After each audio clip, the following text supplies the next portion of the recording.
Hi, everyone. I was trying to get Ishan to start, but actually I was supposed to start. So welcome. Welcome to all of you, and especially welcome to those who are joining us online. My name is Sun-Young Yoon with the Cities for CEDAW History and Futures Project and Coalition for the UN We Need. So as the UN radically transforms itself, we have a unique opportunity and responsibility to ensure that gender equality, access to justice, and feminist leadership are at the heart of the process. And at first, this might look like this. Rachel's going to get to her computer, so I can show you this five-headed dragon. It looked like this to me at first as well. We have a Pact for the Future with 56 commitments designed to accelerate implementation of 17 Sustainable Development Goals, including SDG 5 on gender equality, 11 on cities, among others. We have the UN 80 initiative, launched last year by Secretary General Guterres on UN reform, and it is evolving so fast that we can hardly follow its 3 work streams. And CSW Revitalization is as part of that agenda. The Digital Compact, a UN-adopted framework 2 years ago, set out very important principles for an open, secure, and human-centered digital future. And finally, the Declaration on Future Generations. This five-headed dragon, maybe some of you think it's impossible to tame, but it is extremely powerful. And we need to pay attention to its potential, and that is our agenda today. So for the women's movement, of course, we do face this backlash. But as Charlotte Bunch famously said, the backlash is strong because we are winning. We are growing in numbers, seeking power and influence within and outside local and national government, inside and outside the UN, in small villages and megacities, and even in large financial institutions. More important, with our marches and protests, we are also better organized than ever before. This CSW is our safe, democratic space. And even in the face of economic and political insecurities, we have 10,000 registered at the UN and 8,000 registered on mobile geoforum. So as I think of UN reform, I think we need to pay tribute to the past. Let us honor the feminist and women leaders who joined the anti-colonial, anti-racism, peace, and labor movements that helped shape the UN in 1945 and that mobilized governments to create the CSW 1 year later. Let us also recall how the UN has been our unique space to forge our international women's movement, built on very strong regional networks. And we thank UNWomen for helping us do that. Through 4 UN Women's Conferences, it has given us a chance to build consensus because we had a lot of differences among us.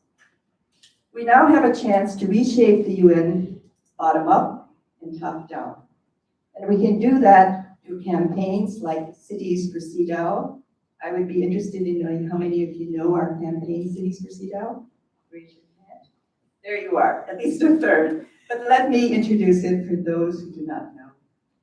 This campaign to adopt CEDAW, the Convention on the Elimination of All Forms of Discrimination Against Women, now covers more than 62 cities, counties, and states, and 82 Americans. And it is going global in Nigeria, and next week, Jessica Pearson, my co-director, and I will be in Cardiff, Wales, to launch one in Europe. Salt Lake City and LA County are examples of resilient resistance. But grassroots movements thrive best when there is a vertical integration all the way to the top. And that is why we need a feminist woman Secretary General. But we have very little time as the world approaches the tipping point beyond 1.5 degrees centigrade. Our very existence depends on a strong, revitalized UN. And we must become this Durga, with 10 arms for justice and power, uniting our social movements, now often siloed into environment, climate change negotiations, sexual and reproductive health and rights, UNFPA, bringing together the new urban agenda with a Beijing Platform for Action and CEDAW.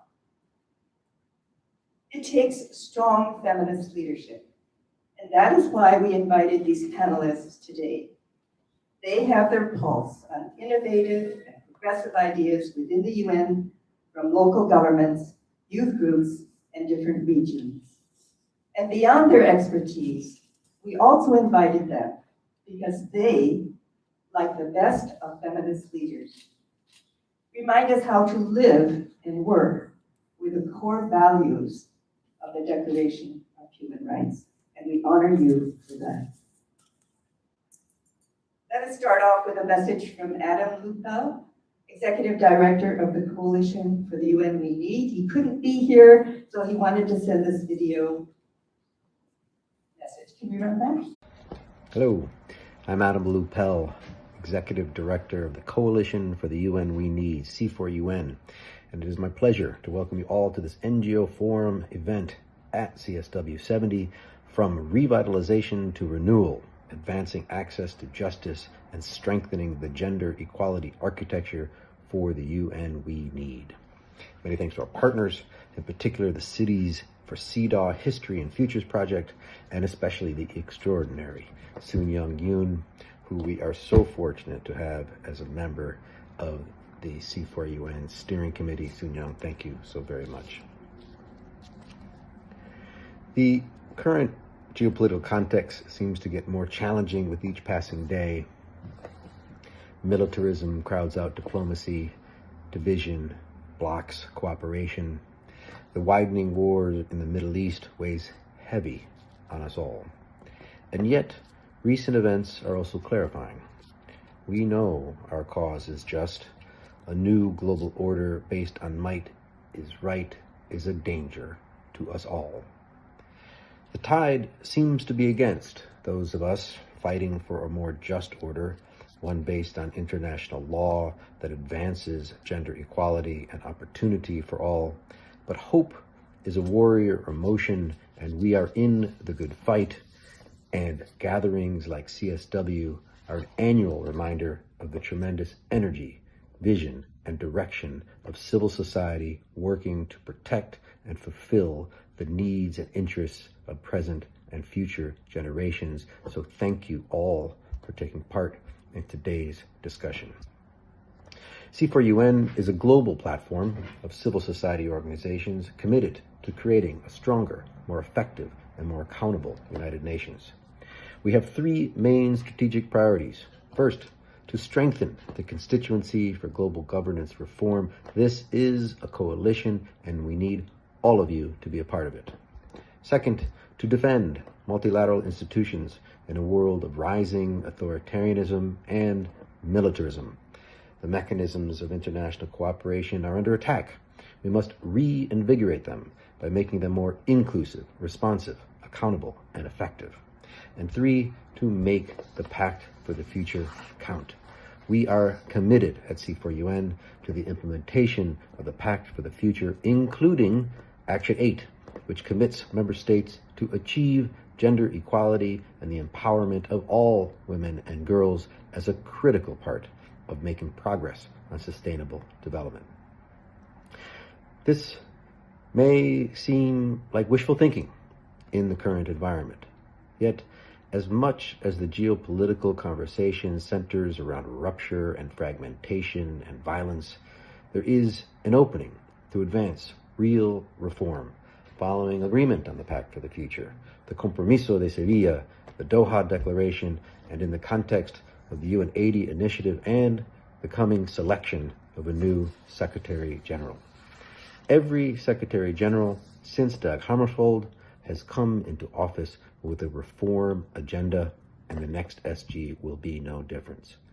Member states and civil society need to be clear about what kind of UN we need and what kind of leadership we expect. And what do we expect? We expect leadership that is transparent, accountable, empathetic, empowering, inclusive, courageous, transformative, in a word, feminist.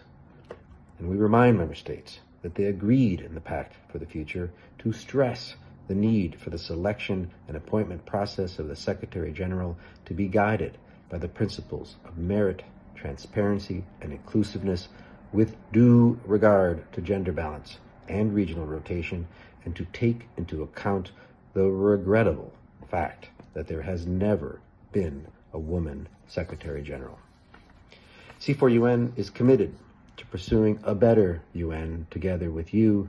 We will be organizing a series of regional conversations over the coming weeks, which we call Regional Futures Forums, leading up to a big global gathering here in New York in July. So stay tuned, join us, onward in 2026. Thank you.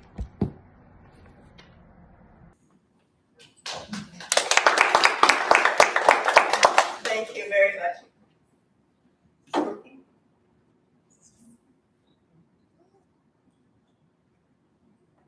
Thank you very much. And now it's not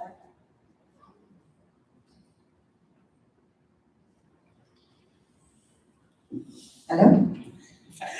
It's my great pleasure to introduce Gopa Banerjee, who will give our keynote. She is Director of the Civil Society Division at UNWomen and one of the architects of the very creative Generation Equality Forum and a feminist to the core.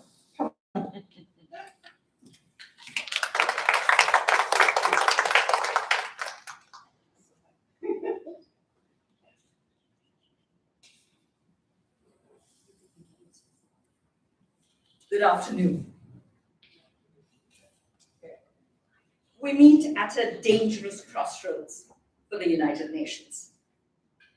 Around us, the rule of law is giving way to the rule of force. Multilateralism is treated as a marketplace for power rather than a community of values. And women's rights are traded away in back rooms as bargaining chips. If we allow this to become the new normal, UN80 will mark not the renewal of the Charter's promise, but its quiet surrender. Thank you to the Coalition for the UN We Need and all partners for convening this conversation and for insisting that multilateralism must be measured by the justice it delivers to women and girls and the peoples of the world. We meet as the UN approaches its 80th anniversary in a moment of profound crisis for the very norms on which it was founded. Budgets grow for weapons while human rights are treated as expendable.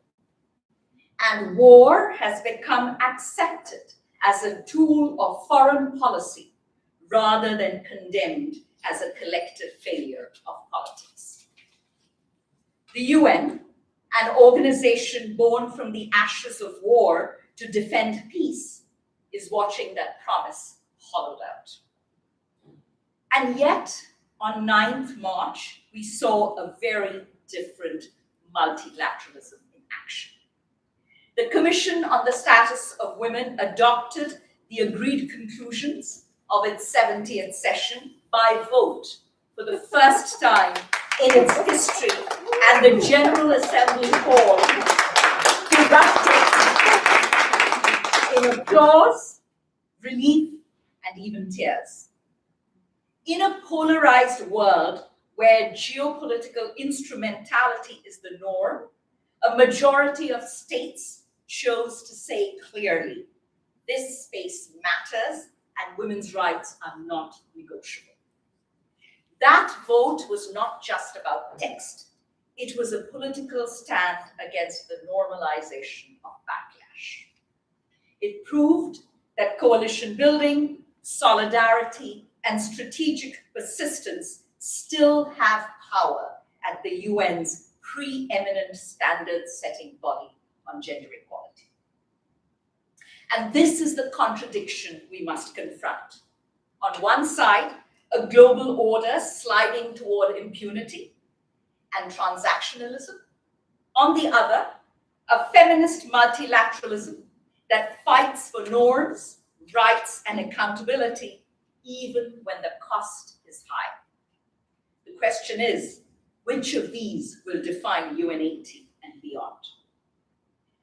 The Commission on the Status of Women has been the preeminent intergovernmental forum for advancing gender equality and women's rights.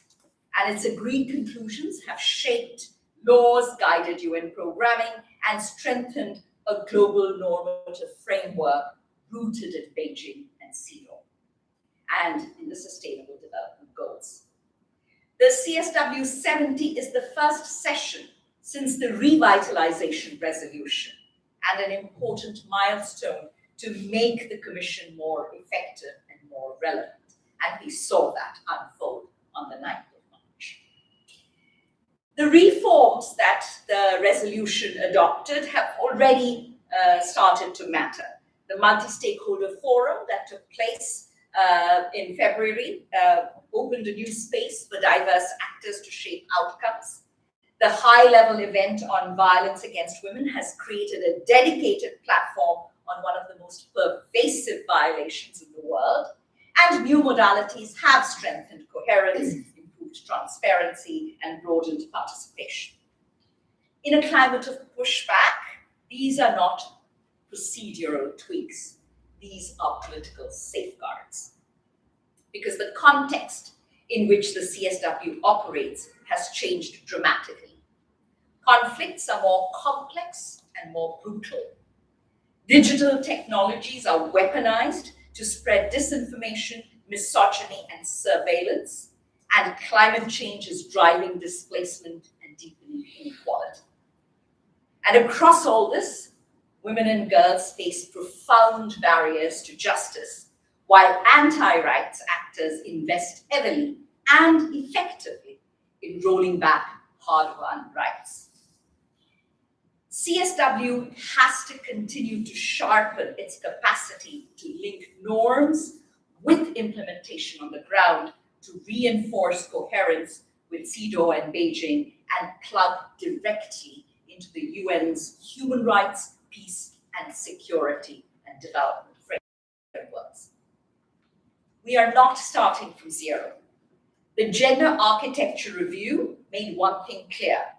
Gender equality cannot be the niche responsibility of one part of the system. It has to be a system-wide political priority backed by authority, resources, and accountability. And the Gender Equality Acceleration Plan builds directly on that.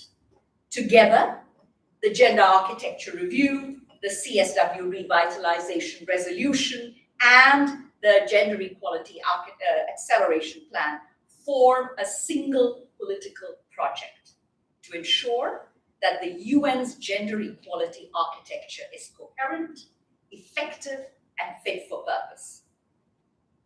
And this work is unfolding as we debate the future of the UN at 80. The idea of the UN as a parliament of nations shaping a collective vision of social justice has been eroded by transactional and veto politics. The real test is now whether we can reset the norms of multilateralism around justice and equality, or whether we will normalize a system where rights are bargaining chips in wider geopolitical trades. And history tells us clearly that institutions have never delivered progress on gender equality alone. Change has always been driven by feminist movements, civil society, and intergenerational leadership, forcing institutions to move. The UN is strongest and most legitimate when those most affected by inequality help to set the agenda and define the solutions. As reforms linked to UN80 and the Pact for the Future advance, we must institutionalize, not just invite, the participation of feminist, youth-led, and women's rights organizations and give them the political and financial space they need to be effective. Without that, multilateral commitments will remain elevated language, masking growing injustice. New pathways have emerged, and across the UN system, there is now recognition that young feminists must be embedded in the heart of norm-setting processes. UNWomen, the UN Youth Office, UNICEF, UNFPA, and others are bringing adolescent girls, young feminists into various intergovernmental processes, not simply as youth voices, but as knowledge holders, bringing intersectional analysis to debates on digital rights, climate justice, security, and so much more. So, in the end, the question before us is stark. Will the institution we are trying to renew be capable of delivering justice in a world of deepening inequality and democratic erosion, or will it adjust itself to manage that injustice more efficiently? At times like this, when institutions feel fragile and backlash is loud, it is easy to focus only on what is being dismantled.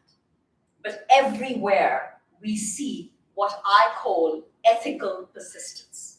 Public servants who continue to defend rights under pressure, activists who refuse to surrender to injustice, communities who build solidarity when formal systems fail them.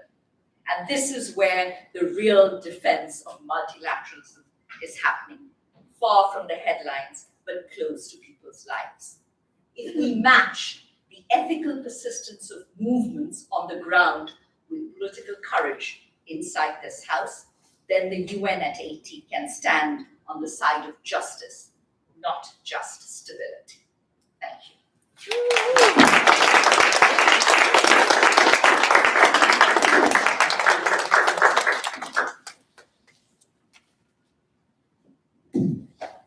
Thank you very much for those powerful opening remarks and for your continued dedication and commitment, particularly for open and civic space and bringing younger partners into the space too. We really appreciate your leadership and all the best for the second week of CSW and to your team as well. We're here today. And great time. I know you have to leave, so thank you for being here. Another round of applause for Opa.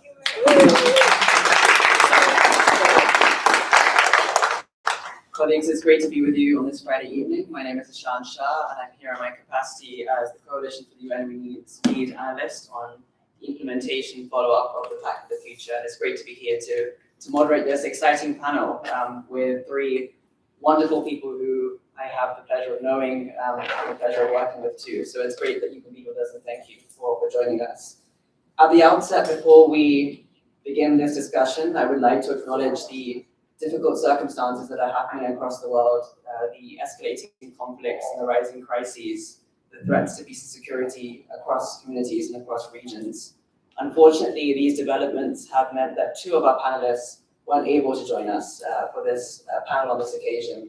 But we are very grateful to both Ms. Fatima and Ms. Nina, Fatima Kafagi and Ms. Nina Abu Habib, who couldn't be here with us today, but they have shared their remarks in writing. And so I would like to now invite Sun Young first to read Ms. Kafagi's statement. And then, No, you're reading it. oh, I'm reading Ms. Kafagi's statement. I'll read Ms. Kafagi's statement, and then Sun Young will read Ms. Nina's statement. But our gratitude to them for sharing their remarks with us. I won't be able to do them justice with my voice, but this is them in their own words. And hopefully they're watching online and can engage with us another time. So this is from Fatima Kafagi from the Arab Feminist Network. We are meeting on the start of the Commission on the Status of Women to share with you our concern because of our absence from CSW. We have been engaged with many of our feminist colleagues during the last 2 years, discussing and agreeing on suggestions to revitalize CSW. The revitalization included the decentralization of engagement within CSW by strengthening regional and national level consultation processes and creating safe, transparent, and accountable space and scope for civil society to contribute and add value to the richness that CSW outcomes provide. We repeated with other feminist networks the need for ensuring annual regional CSW consultations that are transparent and accessible, and that document insights and recommendations that inform CSW themes, dialogues, priorities, and outcomes, and to strengthen cross-regional exchange and solidarity. The decentralization of the location of CSW sessions and for the rotation of the host among the different geographical regions is very much needed now. Last January, feminists from 11 Arab countries could not get entry visas to travel to CSW. Consequently, many feminists from the region knew that they were excluded from CSW, along with many others who stood in solidarity with them. Without the inclusion of marginalized and structurally excluded groups of women from all regions, the CSW sessions will not be the space for diverse groups of women and girls to engage in policy discussions that shape outcomes without structural barriers, and with human rights defenders' full and free participation without the threat of retribution. At the same time, our region is witnessing escalating militarization and armed conflict and violence. This war launched on us is a direct result of nations turning a blind eye to human rights violations over decades. The military action against Iran and the subsequent escalation across the Middle East in early 2026 has created a dire humanitarian crisis for women and girls across the region.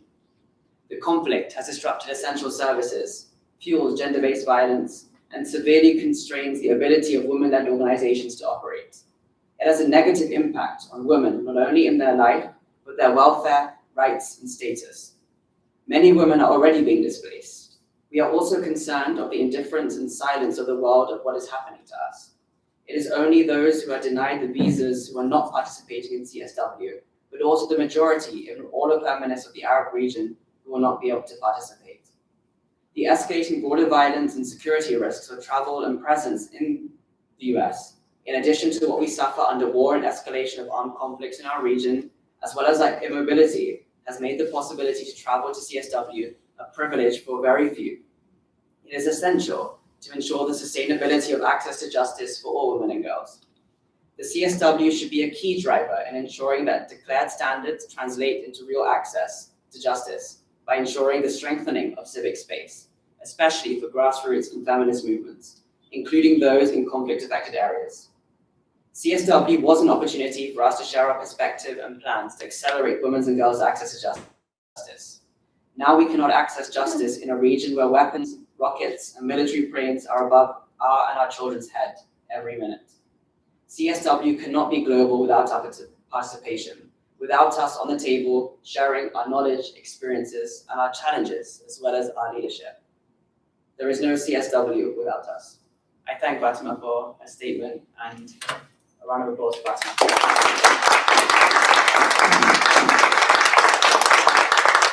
Young, over to you to read this statement.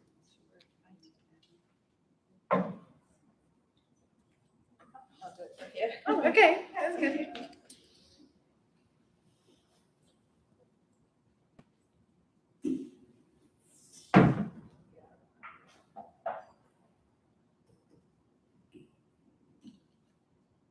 This is a message from Lina Abu Taqi. She says, I am speaking from Beirut, where the sound of air raids and bombardments has become part of our daily soundscape, and where nearly 500,000 people are currently displaced within the city and beyond. Many of them no longer have homes to return to. I mention this to highlight and amplify a structural problem. The realities shaping women's lives in many parts of the world remain to this day invisible and under the radar. If the Commission on the Status of Women is to move from procedural revitalization to genuine renewal, it must confront the fact that many of the women and girls in their diversity, whose lived experience, work, and knowledge should shape these conversations, are often the ones least able to physically be present in the room. This is especially the case this year. From my rather privileged positionality, which combines academia, feminist movements, and civil society working in and on the MENA region, 3 reforms feel particularly urgent. First, participation must move beyond symbolic inclusion. Civil society presence at CSW is vibrant, energetic, and often intellectually richer than the official negotiations themselves. And yet, structurally speaking, most of that participation takes place in a parallel space, while the real drafting happens elsewhere. If we are serious about reclaiming CSW as a participatory forum, feminist organizations, scholars, and movement actors must have earlier and more structured entry points into the process. Second, the CSW is a space that is precious for all of us, but it must reconnect with lived realities. Across MENA, for example, women and girls are navigating war, displacement, economic collapse, sexual violence, and shrinking civic space. Feminist organizations and universities working alongside them generate important knowledge about these dynamics, including care economies under strain, gendered impacts of conflict, and the survival strategies of communities living through crisis. And yet, global policy conversations often proceed as if these realities were peripheral rather than central. Third, we need stronger links between global commitments and accountability. The credibility of the CSW ultimately depends not only on how language is negotiated in New York, but on whether these commitments translate into the meaningful change on the ground. And this requires closer connections between CSW outcomes, other UN processes dealing with humanitarian response, peace building, and economic governance. Finally, when we speak about strengthening the gender equality architecture, a process that I had the chance to be a part of with our amazing, again, Charlotte Bunch, we must recognize that many of the most innovative feminist responses to crisis are already happening at the grassroots level. Local organizations across conflict-affected contexts are documenting violations. They're providing legal aid, supporting survivors of violence, and sustaining communities where institutions are weakened or absent. Yet these organizations often remain peripheral to global decision-making spaces. Thank you again, and I didn't pay her to say this, to my dearest friend Soon Young for allowing me to have this contribution from afar. I wish you all a more peaceful and just world, a world where all women in all their diversities are part and parcel in shaping.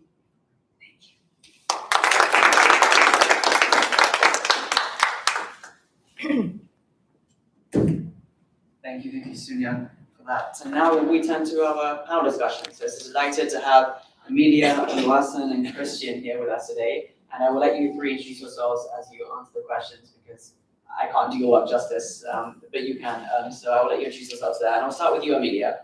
The question that I have for you today is from your perspective, particularly working very closely with local governments and regional authorities, is how can we open more productive and sustained spaces for local governments and regional authorities at the UN? And what are some of the most significant success stories that you've had with UCLG in terms of contributions to UN reform and implementation of the Pact of the Future, which I know that you and your team worked on very closely in 2023, 2024. So Amelia, over to you first. Thank you so much. It is a pleasure to join you today, and allow me to take just a second to acknowledge the strong voices that have been brought to us through their own words. I think it is important that we make the time to read out those statements because that is actually the reality that we are dealing with. That is the real world, not this little bubble that we are in right now. And I mean, I have nothing against this bubble. This bubble gives me air, so I'm very grateful for it, believe me. But I have had a sense, this is not my first CSW, as you can imagine. I don't even dare say what number it is. It is the first CSW where I feel less like celebrating. And where I have great concern about what we are doing together, and that makes me maybe a little bit more critical in the approach. So bear with me. It has been a long week. And I want to use this space, taking out my hat as Secretary General of the biggest local and regional governments organization. I want to share my perspectives as an activist that works with local and regional governments. We are not far. We are not achieving much. I don't see more dynamic spaces. I don't see broader participation. I don't see more of us influencing agendas. And I am very afraid that some of the agendas that we have been pursuing, and they have been agendas for transformation, so I am one of the first that has been fighting to change this multilateral system, might be used against us. So that's where I stand right now. And that is something that we need to look into.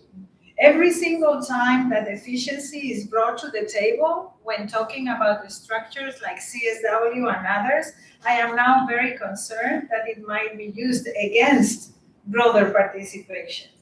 And every time we talk about more dynamic spaces where you have more voices, I am very afraid that it will not be organized voices that are going to be participating there. So no legitimate representation of stands and views, but aleatory choices for diversity.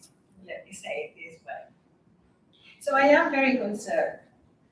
Have there been things that we have changed? Yes, I think greatly. We have, I think, global agendas that are worth defending. Certainly, the framework of CSW and CEDAW are very important. The connection between the two, very, very critical. And we have some instruments and some creative spaces like generation equality that could have been used for true deep transformation, but haven't done that. I have to confess that for my own world organization, generation equality has allowed us to self-define ourselves as a feminist movement. So it has meant a lot. It has put a lot in motion. But that transformation that has generated within us hasn't been translated in greater interlocution with the system. And at the end of the day, that is what brings us together here today. So you see, I am positive about what we have been achieving, and I think we need to continue the fight, but I don't see a greater interlocution with the system then. So that is one thing that I want to share with you, because as we talk about this reform in terms of efficiency and in terms of avoiding duplication and allowing monitoring, I don't know whether they are limiting our capacity to interact or truly expanding our capacity to influence an agenda. That's the first reason. The second perspective from local and regional governments, and coming back to the more specific issues that we have been working on. The multilateral system, as we know it, is conceived for a world that does no longer exist, and is a world that hasn't been existing for many years now. So we consider that local and regional governments have greater realities about what is really happening in the world than member states, actually. And the global agendas around the Sustainable Development Goals and Agenda 2030 have allowed us to greatly connect the dots, change the perspective of development, and consider development as one single universal agenda that is not sectorialized, development understood as something common and same objective for the global north, the south, the east, and the west. So for our constituency, that this has been extremely important. That has been a change. And we had hoped that with this recognition, with this acknowledgement, after COVID, where we knew who were responding in terms of public service provision, we would reach the Pact for the Future of Humanity under very different conditions, allowing for that sphere of government that is closer to the people, playing a structural interlocution with the traditional system. Well, that hasn't happened. And the only place where local and regional governments are acknowledged to play a role is those places where national governments really do not know what to do with it.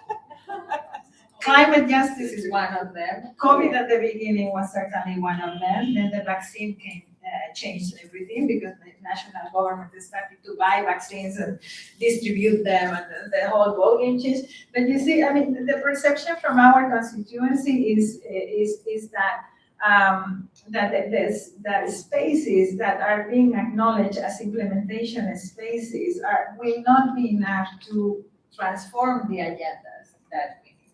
But we have not been able to structure a different role. And I'll finish with this. We have had the privilege to, and it has been a multilateralist dream as an activist, to see an advisory group of local and regional governments for the UN Secretary General coming together. My organization has been facilitating that advisory group. It has been a dream to see the recommendations of that group being transformed into a Secretary General report to the UN General Assembly, to see that with that logo there and those numbers and, all formal has been really wonderful. But what is going to happen with that? Probably very little. So we have been able to engage in the conversation, but we don't know whether we will be able to actually reach the transformation. For us, active participation is no longer enough. Being given the opportunity of organizing cool, wonderful, emotional, and inspirational side events will not be enough. And we need now to be part of the policy making somehow. And the reason why I've come here at the end of this first week is because I am certain that it will be us together that need to start shaping those things. And we need organized civil society, we need you to also support us in moving forward as a sphere of government, to hold us accountable around what we do, but also support the notion that a different sphere of government than national governments needs to be part of network multilateralism. Certainly, we feel that diverse stakeholders need to be part of that as well. Thank you.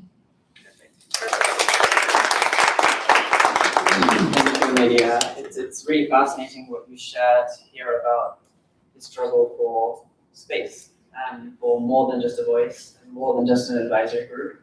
It's a struggle not just faced by young people, but actually across stakeholders and across generations. And that points to the need for intergenerational partnership. And when you spoke about organized voices, there's no one better, I think, on this panel than to talk about organized voices than you, Oluwaseun, who, you are an incredible young leader in Nigeria. You are, trailblazing. And it was so great to meet you earlier this week and hear more about your work too. So as a youth leader, how should the UN prioritize access to justice? And how should the UN ensure that young people are architects of renewal, architects of reform, particularly in the context of what we're seeing happening with the UN 80 initiative and these discussions about the future of multilateralism, which will impact our generation and the generations to come. So over to you for your comments. Better to see you stand because of the. Okay.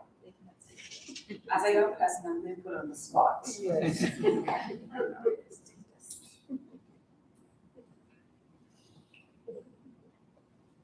Well, thank you so much, everyone. Good evening. It's good to be here, and thank you very much for the question. From my perspective, I believe revitalizing the Commission on the Status of Women must begin with a simple recognition that young women and girls are not just beneficiaries of the justice system.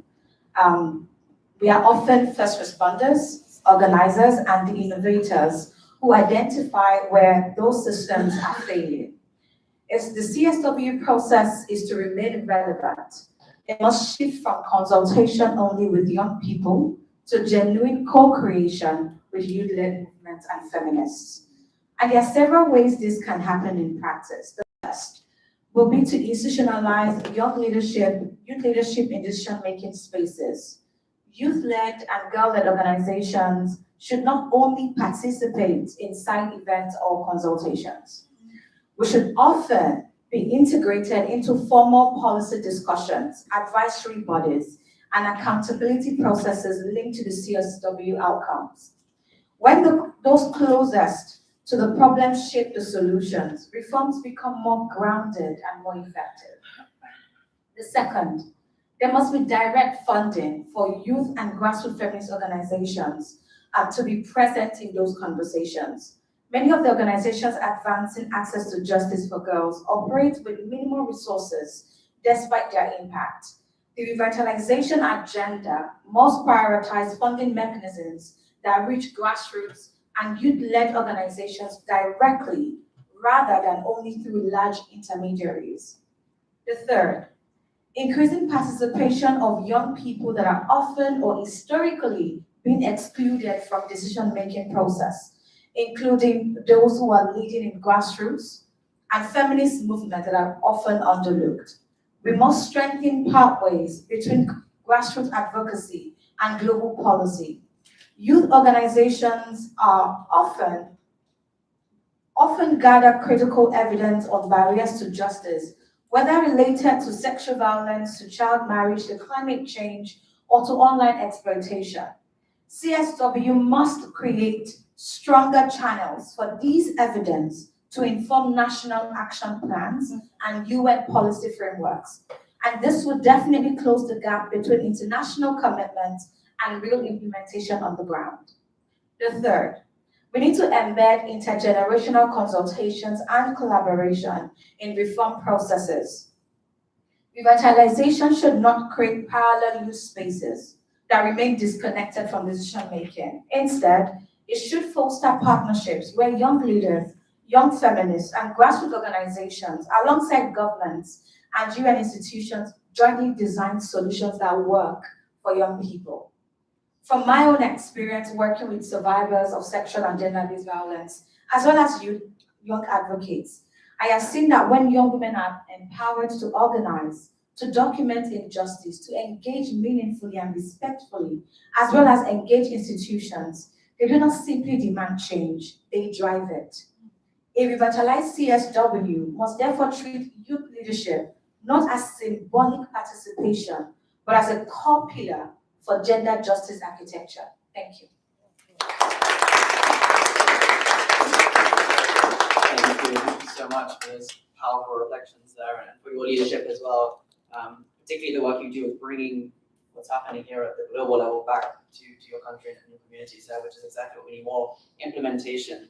And you spoke about sort of the different contexts and struggles that we're facing, particularly in contexts of peace building and post-conflict contexts, which you, Christian, work a lot on, and that's where your work focuses. So for you, I want to ask, how can the UN more effectively integrate community-based civil society organizations into justice system reforms? And what specific challenges does your organization face in ensuring that rights are protected within national and local mandates? So over to you, Christian. To the podium with you. I was waiting for that. I want to be fair. Thank you.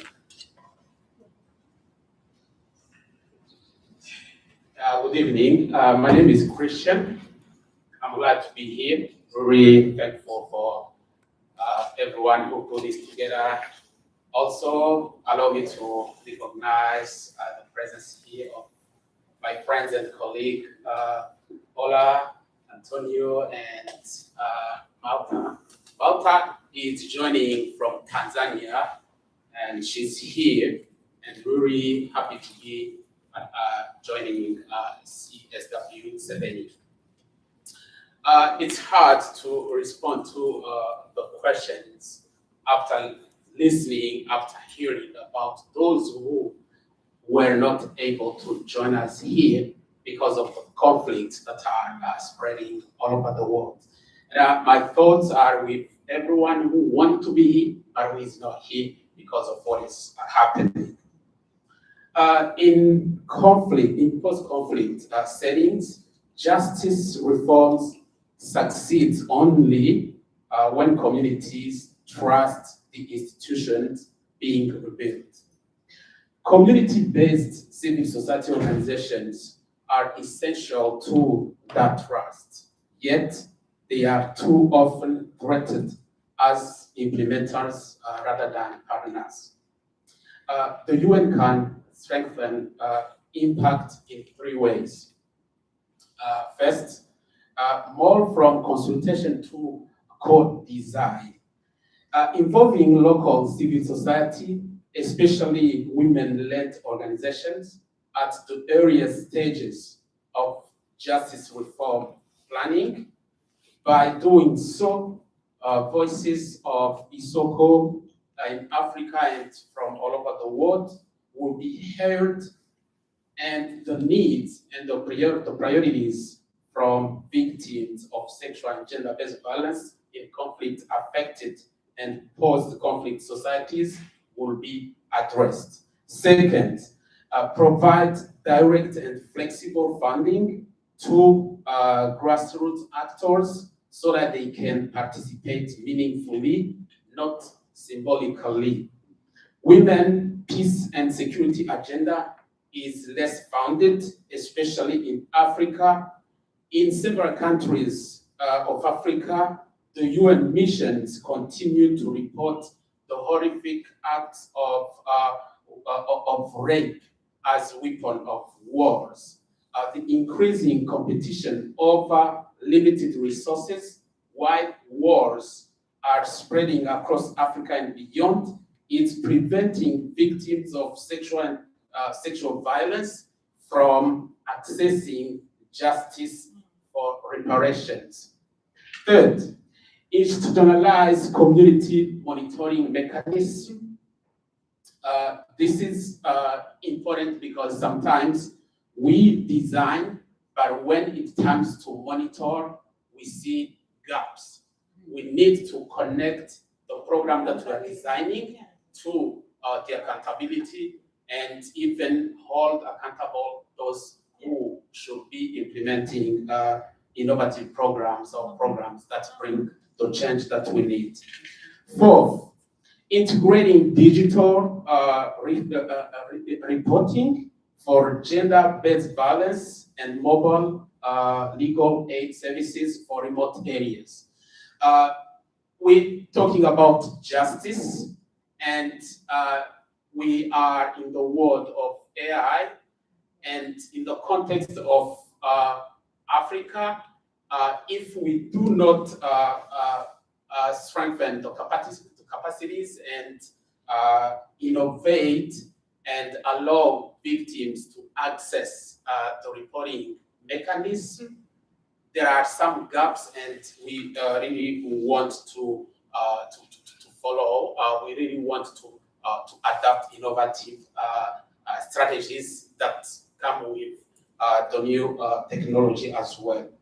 To that end, Isoko Partners for Peace and Gender Equality recommends confidential and digital platforms that allow victims to safely report gender-based violence without fear of retaliation. And we also recommend coordination with traditional and local justice systems to bridge gaps between formal and informal justice mechanisms. If justice reforms are to be sustainable, they must be locally owned, gender responsive, and supported through long-term partnerships, not short-term projects. Investing in community-based civil society is therefore not an add-on to peace building. It is central to building a legitimate and inclusive system, and I thank you.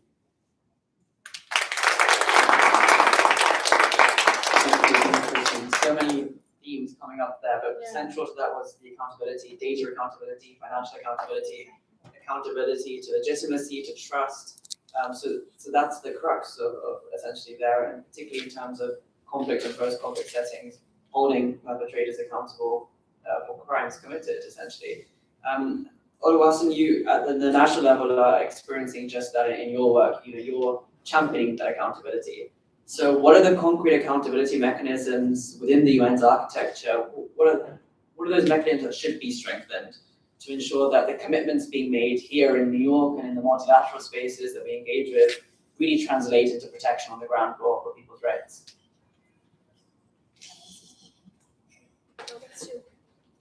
Yes, can I sit here? Thank you. She's asking if she can sit there. I see. Microphone close to you. Thank you so much for that question.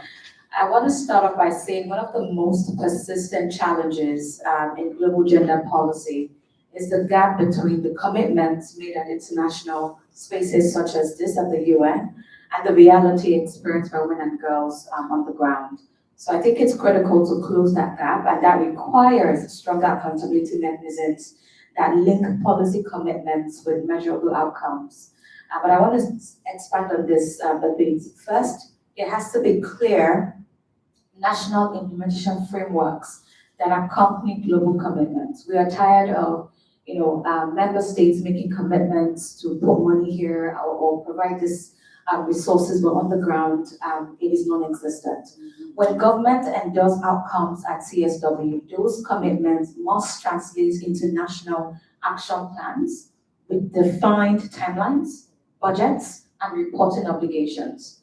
And without the structures, I believe this commitment risks, remaining aspirational as against action-driven.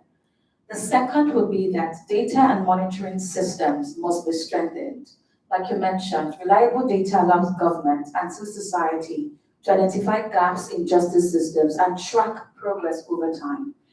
When data is disaggregated by age, gender, location, and other metrics, it becomes easier to identify where young women and girls are being left behind, because we cannot afford to leave anyone behind. Third, civil society participation in accountability processes must be protected and expanded. Grassroots organizations, young feminists, and young people often provide the most accurate insight into whether policies are working or otherwise. Their ability to monitor implementation, document violations, and engage policymakers is essential for meaningful accountability. In my own work, through Stand to End Rape Initiative, advancing access to justice for survivors of sexual violence, I have seen how strategic collaboration between civil society, media, and policymakers can produce real change. Investigation exposing abuse within institutions through the BBC project that we did, Sex for Great, helped spark national conversations, but also put public attention where it mattered, because we do know that public attention alone would not be sufficient. So progress requires sustained advocacy, engagement with legislators, and clear policy recommendations to strengthen reporting mechanisms and institutional accountability. At the community level, justice outcomes also improve when survivors have access to integrated support systems that combine legal assistance, psychosocial services, and community protection mechanisms. When survivors feel safe reporting abuse and trust that institutions will respond with dignity and seriousness, access to justice becomes a reality rather than a promise or just a commitment. Ultimately, the credibility of the global gender equality architecture depends on whether commitments lead to tangible change in the lives of women and girls beyond CSW and beyond all the global events that we organize. Strengthening accountability, investing in grassroots leadership, and ensuring that survivors' experiences inform policy decisions are critical steps towards building the systems that we need and the UN we want to see. Thank you.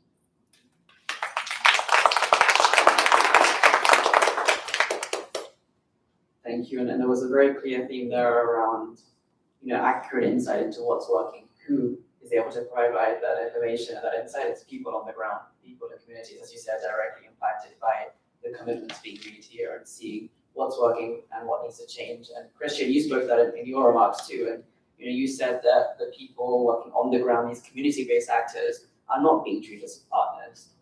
What we saw in the Pact for the Future process was that was supposed to change that. And we have the language there, we have the norms. And so what are your recommendations there on how we can take those norms and actually implement them? Particularly looking at the strengthening of the partnership between the UN system, the actors within the system, and the grassroots actors, who are the ones who depend on the UN itself. Yeah, thank you very much for that question. I guess I'm staying. You warmed the seat, you can stay there. So, to that question, I think that you're right. As the United Nations advances reforms through the Pact for the Future, one lesson from fragile and post-conflict settings is clear. Sustainable peace cannot be delivered to communities. It must be built with them. Grassroots actors, women's network, youth leaders, community mediators, and local civil society actors, they possess legitimacy, trust, and contextual knowledge that international institutions cannot replicate. Yet, too often, they remain consultants rather than partners. From our experience and lessons learned from local settings, Isoko Partners for Peace and Gender Equality would like to formulate 3 urgent shifts. 1, share decision-making power by institutionalizing grassroots participation in UN country teams and peacebuilding processes from the design stage to final evaluation. For example, peace builders, women and youth, should have a key role in negotiating peace and in implementing post-conflict reforms. Second, reform financing enable direct and flexible funding to local organizations with clear result-based accountability mechanisms. Third, we would like to recommend that the UN invests in protection and capacity building, ensuring civic space is safeguarded and partnerships become long-term rather than project-based. Example, due to regression of civic space in many African countries and beyond, Isoko Partners for Peace and Gender Equality is building regional and cross-borders network and initiatives for greater and sustainable impact at both local and regional levels. And this also has something with protecting those who are involved, because in many contexts, at country level, though activists, human rights defenders, they are facing issues with the civic space that is getting decreased. Therefore, regional and cross-borders initiatives can create sustainable impact at both regional and local levels. In the Pact for the Future, if the Pact for the Future is to succeed, localization must move beyond rhetoric. The UN's role should evolve from implementing to supporting local-led solutions that outlast international missions. It is no longer a secret. Lasting peace is strongest when it is locally owned. Thank you very much.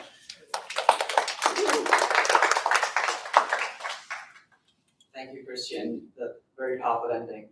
Locally owned, local ownership is so imperative, particularly as we think about the future of the UN, the future of multilateralism. You spoke there about legitimacy, about trust, and about long-term partnerships, not just project-based. And that's what the UN80 initiative is. It's this long-term sort of journey that the system is embarking on.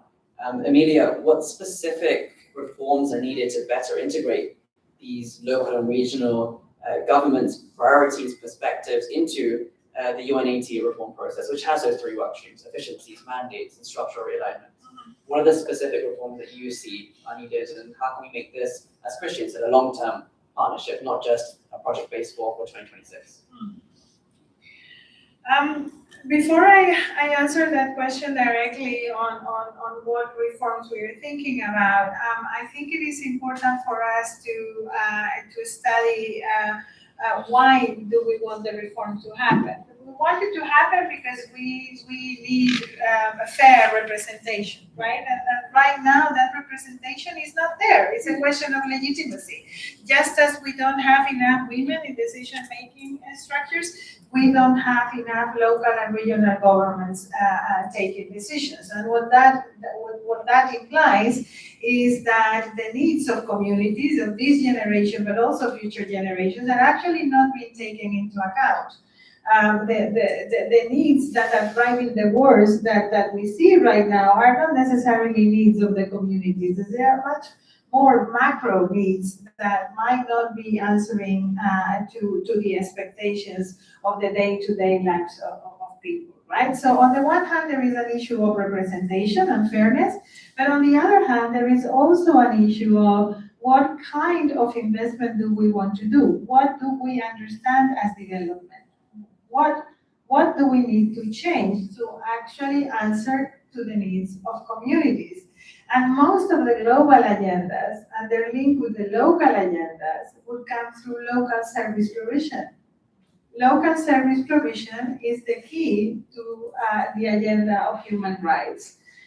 And in order to do that, you need first a different type of investment, a different definition of accountability, and a different definition of needs. You need a new generation of local service provision that looks at different demands from communities to answer to that. Now, if you take that into account, we think that it is imperative for local and regional governments to be acknowledged and accredited not as an NGO in the system, but actually as a differentiated stakeholder.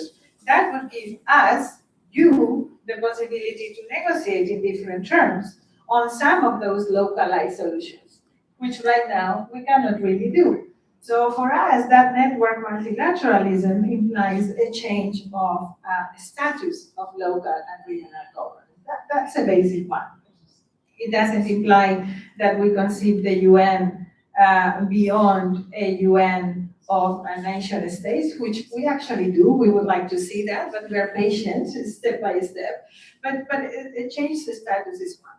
Now, the second one is having a possibility to have an actual chamber of local and regional governments for localization in different areas. You have it in the European Union, for instance. There is a specific chamber that is called the Committee of the Regions, where all the decisions that are linked with localization go through before they go to Parliament. And so we could conceive something like that within ECOSOC. Thirdly, if we cannot be that ambitious, and we know that is probably true, what we want to bet on is actually a different possibility for participation with advanced advisory groups, which you have all been asking about. mean, we need to be involved earlier on the process, because otherwise we are only coming here to either criticize or applaud. But we are not able to provide any inputs. And so for us, advisory groups are extremely important, but we would need advisory groups that are held accountable and that you can check on later on. I want to finish with a thought. I mean, because I am here as a facilitator of local and regional governments, believe me, I don't think that local and regional governments have all the answers, nor that they are doing everything right. Oh, no. I have really bad answers. I'm on my membership. They are evicting people. There are many things that we are not doing right. So there is a level of transformation among ourselves that we need to go through. But the only way to do that is if you ask us, if you hold us accountable, and if we are able to shape alternative mechanisms that allow us to play a different role together in this kind of global, local agendas.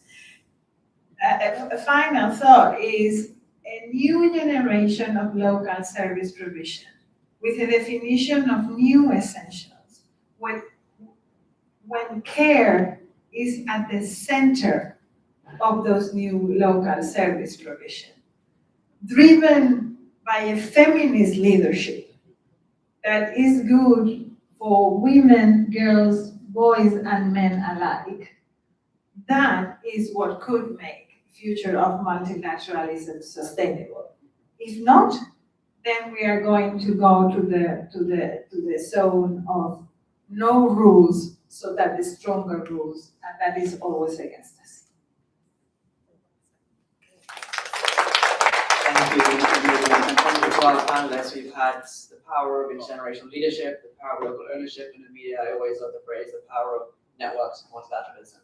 So thank you for the three of you for your leadership. And we have about 10 minutes for questions. So I'd like to hand the floor to the audience. If you have questions, raise your hand and we'll take a few and then we'll come back to our panelists to answer them. Any questions? I have a question. There's one there at the front and we'll come to you soon. I want to thank all the panelists. My name is Ashley Ravachere. I'm the president of United Nations Association of San Francisco. And I want to take what you have said and apply it to something that is a challenge of the UN right now, which is how we are going to address the election of a new Secretary General, with the US already making statements that they do not care about regional representation, and nor do they care if it's a woman. So in terms of what we collectively in this room, I believe I can speak freely, say support, I'm curious. We have the Security Council being able to veto any candidate. The General Assembly is the rubber stamp. So how are we going to move a particular candidate forward collectively to support our global agenda, with this being the criteria? It's a tough one. Sorry, I should have sent it earlier. Great question. Thank you. Sina, your question next? Yeah, you can take my question. My question actually is to Amelia on the mechanism. So you mentioned chamber. So can you elaborate a little bit more? Because we are looking for the mechanisms, the way to do this. Because the multi-layered multilateralism has to be the new model for us. And C4UN is totally supportive of that. What is a chamber and how would that fit? Any other questions from the floor before we come back to our panelists? Your last chance, going once. No? Okay, awesome. So we have a question on vision of leadership for the future, given that we're selecting a new SG, and then Amelia, a question specific to you. So Amelia, do you want to start first? And then we can just work our way down the panel. Happy to do that. So on what does a chamber look like? And let us call it whatever we want. We don't need to call it chamber. It's just. But we can conceive within the ECOSOC.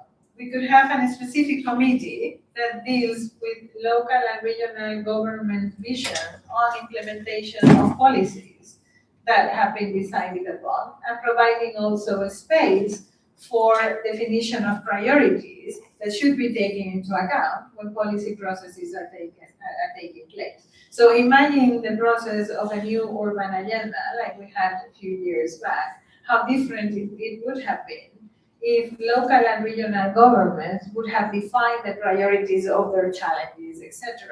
They would not be, that would not be the final word, but it would be a very hands-on mapping of the challenges and opportunities that local and regional governments are facing that would have been put to the table of national governments to explore how they would have shaped that. Exactly. Well, we see it. We see it as a possibility within ECOSOC. Look, I mean, we are not naive about this. I mean, there is no way this is happening. No, that's In the not true. next, no, I think with the current situation, this looks further and further away. I mean, if you would have asked me 5 years ago, I would have said, look, there are opportunities here. But we are not naive about it. But I think it's still we need to make concrete proposals. And I think a way to start as well is if local and regional governments would get the possibility of doing annual briefings and annual reports to the General Assembly, like the Interparliamentarian Union is doing right now. I think that also changes the type of interlocution. So there are options there. And one word on the new Secretary General, Madam Secretary General. Good morning. I really hope that we get to say that phrase very soon. I think in the current disposition of the game with the current rules, the only way that we can do this is by letting all of our governments, whether they have veto or not, know what the choices can be. And we're certainly asking our membership, local and regional governments around the world to do this. I think G77 is a very good place to be. G77 are the ones that need to warm up to the idea as well, not because they are most against it, but because I think they are very well placed to defend it. Christian, over to you. Just a few words on the leadership. I think that this is an opportunity for everyone here and friends, allies who are not here to jump in and do the job. I think that, like Emilia is mentioning, I think that this is the time to do lobbies. This is the time to build alliance. This is the time to get to know who is in support of a leadership that places a woman in the center of the leadership. I'm a gender sensitive active non-parliament. I am in support and I'll be happy to see a woman leading this business. And I work for that whenever I communicate with my country. I am in favor of that. I'm not naive like Emily mentioned, and I do not want anyone to be naive about this because it is highly political.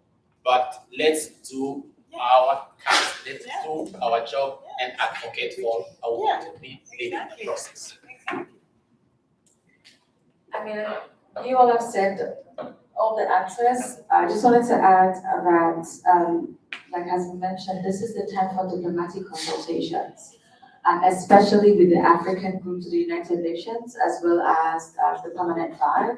I know that the US is a bit indifferent, but I think there are other member states that can be strategically engaged.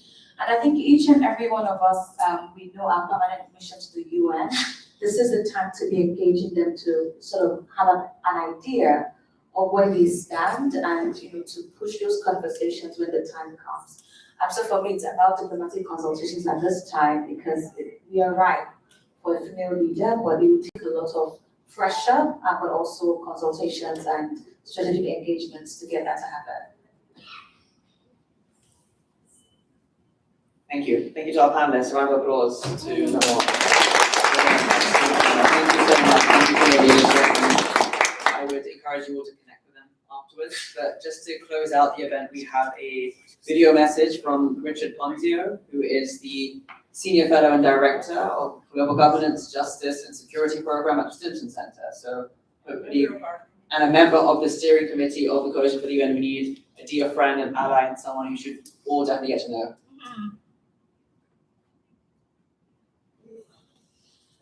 Mic for this opportunity to contribute to the CSW 70th session, C3UN and other important partners. I'm Richard Ponzio.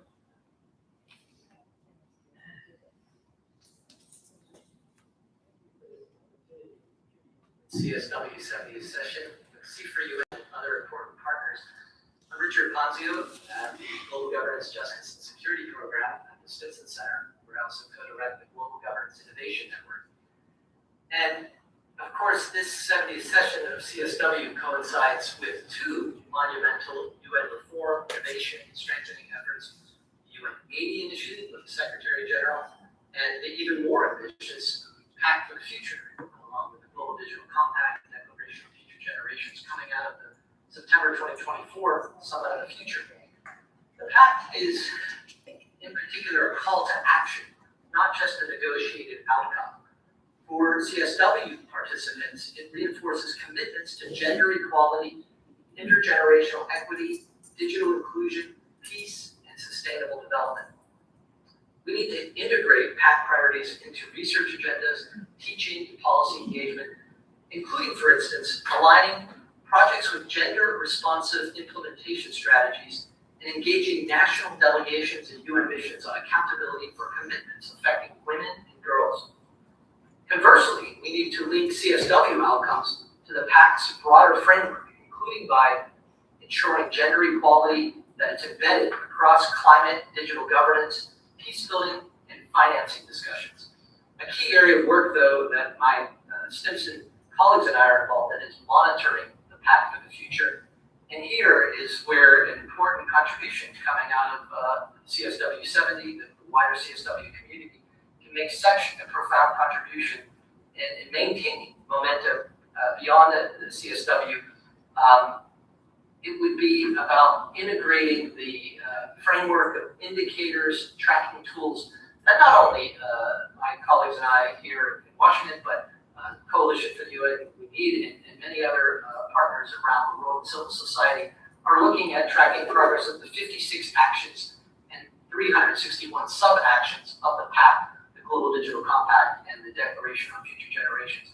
I know the CSW community is fully aware about Action 8 on achieving gender equality and the empowerment of all women and girls, but equally important are Actions 19 on accelerating implementation of the Women, Peace, and Security Agenda, and Action 31, ensuring that science, technology, and innovation improve gender equality and the lives of all women and girls. Let me conclude by noting a really important opportunity on the calendar this year coming up the 1st through the 3rd of July in Lisbon at Nova University, the 39th annual meeting on the Academic Council on the UN system. It's a gathering that I'll be co-chairing, and we're super excited that this year's theme is multilateralism under challenge in the Pact for the Future. Many opportunities for the CSW to engage not only scholars and policy researchers, but the advocacy community. We'll have many senior members of the UN Secretariat and ambassadors actively engaging in our dialogues over the course of 3 days in July. We welcome you and thank you once again.